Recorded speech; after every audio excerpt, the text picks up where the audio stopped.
Hello guys! Hello water sign! Hello Pisces! Scorpio and Cancer! Welcome dito sa aking channel. Kapalaran 888. Alamin natin kung anong messages. Vibration, gabay, energy para sa inyong lahat. Okay. Kung makikita mo dito, mayroong 23 tsaka community. So, ibig sabihin, ang courthouse na to is message from the court or pwedeng documents. So, kung ikaw ay may dokumentong inaasikaso, visa, papers, documents, important papers to na hinihintay mo, posibleng sa araw na ito ay sobrang saya ka. Sobrang masaya ka kasi parang sinasabi ng brasher dito na tagumpay yung plano mo, victorious ka. And siguro dahil sa confirmation na to, dahil dito sa sulat na to, dahil sa message, letters, confirmation, email, posibleng masaya ka and the rest ng family mo or yung mga taong nasa paligid mo is a celebration. Like for example, nag-grant ngayon yung divorce mo or pwedeng refund or ano pa ba yung mga pwedeng inaasikaso mo dyan, papers, documents, pwedeng ibigay sa'yo yan ngayon ng universe. And ang iba sa'yo ngayon is posibleng magse-celebrate ng Christmas party or pwedeng dadalo kayo sa kasal, dadalo kayo sa isang binyag, or kung ano man tong occasion. Okay? Thank you.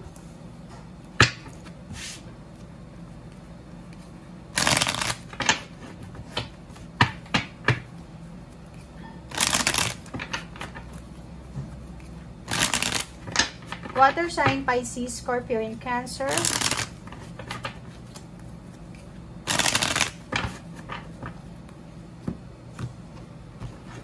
Water sign, Pisces, Scorpio, Cancer.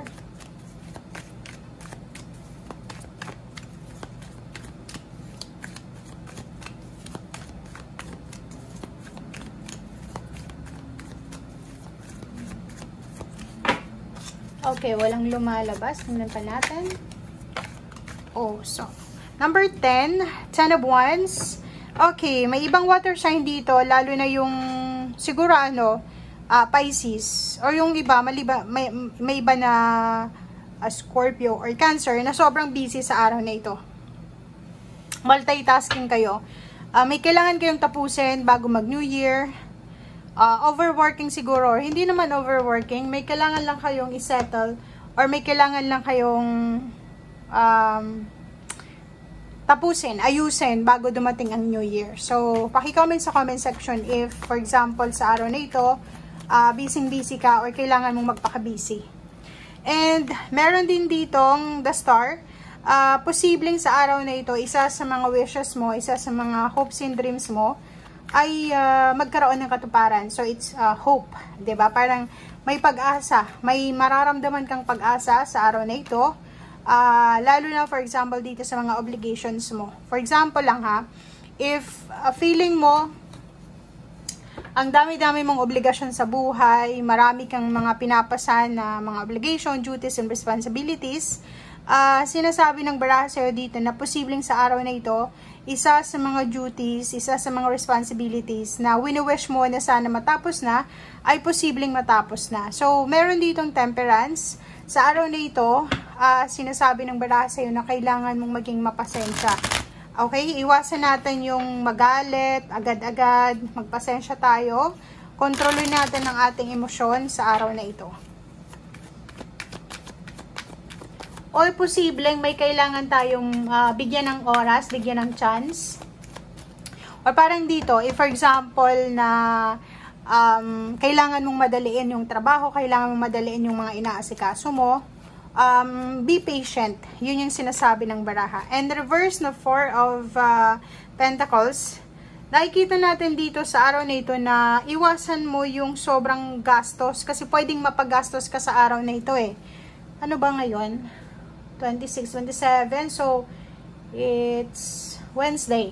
So, sinasabi ng baraha sa'yo dito kung ikaw ay mag-shopping, kung ikaw ay mag-grocery, or kung ikaw ay aalis, pupunta ka sa mall, or kung ano pa man itong gagawin mo, nandito yung patience, nandito yung temperance, kailangan mo daw na bantayan yung pera mo. Okay? So, ibig sabihin, maging matipid tayo, bantayan natin yung salapi Bantayan natin kung paano natin gastusin ang pera. Kasi may possibilities dito naka-reverse siya So may possibilities dito na bumili tayo ng mga bagay-bagay na hindi natin kailangan. May possibilities dito na gumastos tayo ng sobra-sobra sa mga bagay-bagay na hindi naman needed sa ngayon. So yun ang kailangan mong iwasan. So for example, nag-grocery ka or nag-shopping ka para sa New Year celebration nyo, make sure na kalma lang, 'di ba? Kalma lang, huwag masyadong obsessive, aggressive, impulsive sa pagbili or pag-shopping or paggastos or paano pa man yan. Or kung may ginagawa ka, like nagmamadali ka today na tapusin ang isang trabaho, ang isang bagay, be patient guys. Huwag natin masyadong madaliin. Yun yung sinasabi ng baraha. Okay. So, meron ditong reverse na hangman. So, marami sa inyo ngayon ang posibleng magkakaroon ng motivation kasi to Kung makikita mo, it's a motivation siya. Tingnan mo tong dalawa. Itong King of Wands and then Hangman na reverse. Ibig sabihin niya, may isa kang pinangarap siguro or hindi mo binigyan ng pansin for several years, for several months. It's either your dreams to, hopes and dreams, or pwedeng mga hobbies nyo yan. Or yung gusto mong mangyari sa buhay mo na palagi mo siyang hinahang, palagi mo siyang dinidelay kasi mas inuuna mo yung importanteng bagay. Like for example, para sa sarili mo, gusto mong bumili ng sasakyan, gusto mong bumili ng bahay, or gusto mong mag-travel, or gusto mong bumili ng cellphone, or kung ano pa man na gusto mong material na bagay. And hinahang mo siya, hindi mo siya itinutuloy, palagi mo siyang dinidelay kasi mas focus ka sa mga basic needs mo kaysa sa wants. So, dito, sinasabi ng baraha sa inyo na sa araw na ito, yun, kaya sinasabi ng temperance dito na kailangan natin ng temperance, ng kalma, ng pasensya, kasi pwede kang matempt, pwede kang magkaroon ng obsession, pwede kang magkaroon ng impulsive emotion na gawin kung ano yung gusto mong gawin sa buhay. Pero, meron din dito, ang maganda dito sa King of Wands tsaka Hangman na reverse is may mga plano ka na trabaho. Like for example, nakabakasyon ka ngayon, yung mga bagay-bagay sa bahay nyo, yung mga aayusin, yung mga sirang bagay, kailangan na damit na ayusin, labahan, or kung ano pa man, ayusin sa loob ng bahay or sa relationship or kung ano pa man to, posibleng maayos mo siya sa ngayon. So, may oras ka. Maraming oras ka sa araw na ito siguro para ayusin yung mga bagay-bagay na nakakaligtaan mong ayusin. Okay? So, yun. Okay. Nine of Cups. Sa araw na ito, masaya. Masaya, fulfilling itong araw na ito. So, ibig sabihin niya, wala ka namang masyadong issue, problema sa iyong relationship. So, kung makikita mo dito, kasi wala namang sinasabing pera na wish fulfillment. It's either emotional fulfillment to. So, ibig sabihin, may wini-wish ka sa usaping relationship or may wini-wish ka sa usaping trabaho or family or kung ano man to, family life, healthy lifestyle o kung ano pa man yan, or emotional fulfillment, achievements na posibleng maramdaman mo siya sa ngayon. So, siguro sobrang masaya ka sa araw nito dahil matatapos yung year 2023 na masaya ka siguro or fulfilling yung pakiramdam mo. Okay?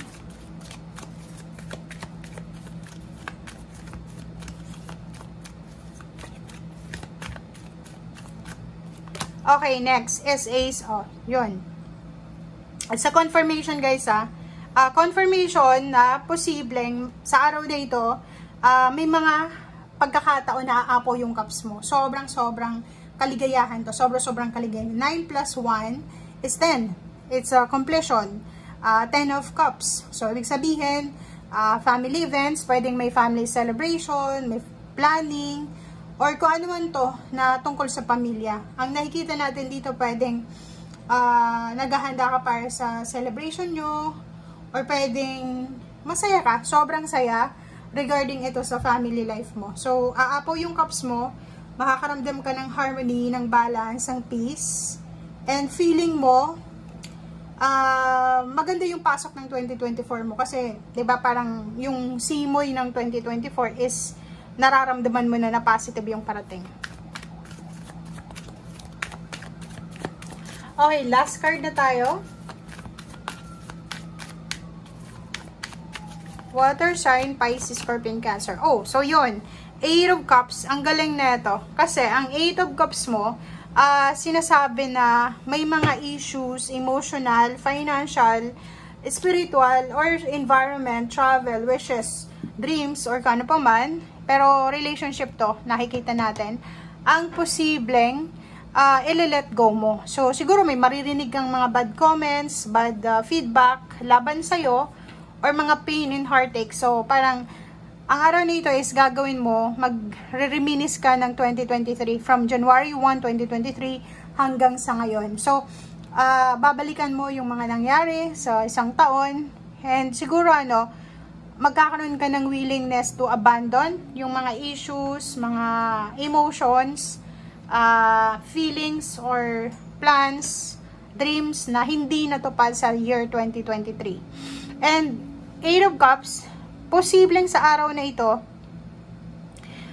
makatanggap ka ng letter or message from your parents, from your siblings, from someone else na related sa puso mo, malapit sa puso mo. So, pwedeng iimbitahan ka niya na doon sa kanila mag-celebrate ng bagong taon, or posibleng bibigyan ka niya ng pera pamasahe para makauwi ka doon sa pamilya mo, or bibigyan ka niya ng pera para makaalis sa situation mo na yan na ayaw mo nang balikan.